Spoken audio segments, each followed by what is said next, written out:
ठीक है, ये सवाल देखिए, इसमें है करेक्शन, इस सवाल में आपको बोनस मिलेगा, इस सवाल में बोनस मिलेगा मेरे हिसाब से, है ना, मेरे हिसाब से इस सवाल में बोनस मिलेगा। जैसे कैसे, आइए दिखाते हैं।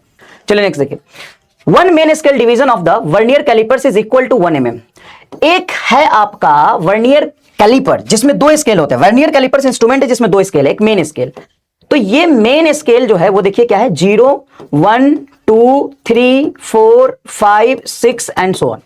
अब इसमें वर्नियर स्केल हम नीचे बनाते हैं, जो वर्नियर स्केल का जो स्टैंडर्ड वर्नियर स्केल में होता है वो होता है इसके 7 8 9 10, इसके 10 डिवीजन के बराबर इसके 9 डिवीजन होते हैं, सॉरी ऊपर वाले इसके 9 डिवीजन के बराबर इसके 10 डिवीजन होते हैं। जैसे देखो वर्नियर स्केल देखो, 0 1 यहां होगा, 2 यहां होगा, 3 यहां होगा, 4 यहां होगा, 5 यहां होगा, 6 यहां होगा, 7 यहां होगा, 8 यहां होगा, 9 यहां होगा, 10 यहां होगा।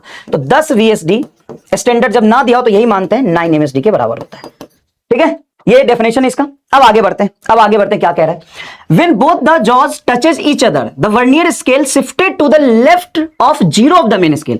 इस वर्नियर स्केल को हम पीछे शिफ्ट कर रहे हैं, तो वर्नियर स्केल को पीछे शिफ्ट कर रहे हैं मेन स्केल के 0 से, in such a way that 4th vernier division coincide with the division of the main scale. तो एक बात बताओ, जब इसको पीछे शिफ्ट करोगे, कमेंट में सभी लोग बताना प्लीज, जब इसको पीछे शिफ्ट करोगे तो ये चौथा ऊपर के किसी डिवीजन से मैच कर रहा है, तो ये 4th ऊपर के किस डिवीजन से मैच करेगा, जल्दी बताओ।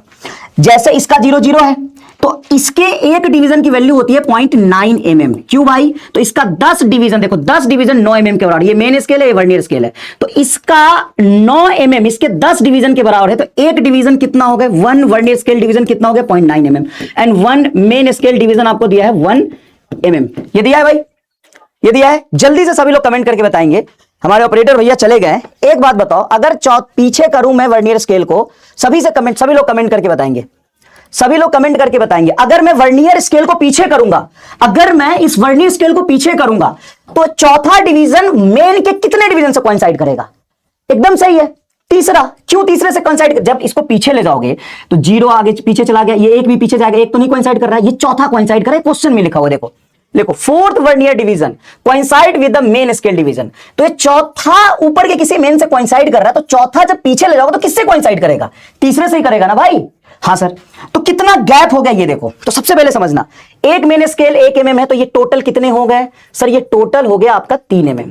अच्छा, इसका एक डिवीजन वर्नियर स्केल का एक डिवीजन 0.9 है, तो ये टोटल कितने गैप हो गए सर, 9 चौका 36, 3.6 mm, 3.6 mm। अब एक बात बताओ, जब हम पीछे ले गए तो कितना डिस्प्लेसमेंट हुआ होगा, ये टोटल लेंथ था 3 mm, ये है 3.6 mm, तो 0.6 mm का डिस्प्लेसमेंट हुआ है कि नहीं। Displacement of vernier scale is equal to 0.606 mm हुआ है कि नहीं, बताओ। 0.6 mm सेंटीमीटर में कन्वर्ट करेंगे तो 0.06 सेंटीमीटर हो जाएगा, है ना। अब जब आप रीडिंग ले रहे हो तो उन्होंने बताया कि 1 सेंटीमीटर हमारी रीडिंग आई है। अब 1 सेंटीमीटर जब भी आपका स्केल पीछे हो तो 0 एरर को निगेटिव बोलते हैं, तो 0 एरर जितना तुम्हारा वर्नियर स्केल पीछे गया वो निगेटिव 0 एरर है।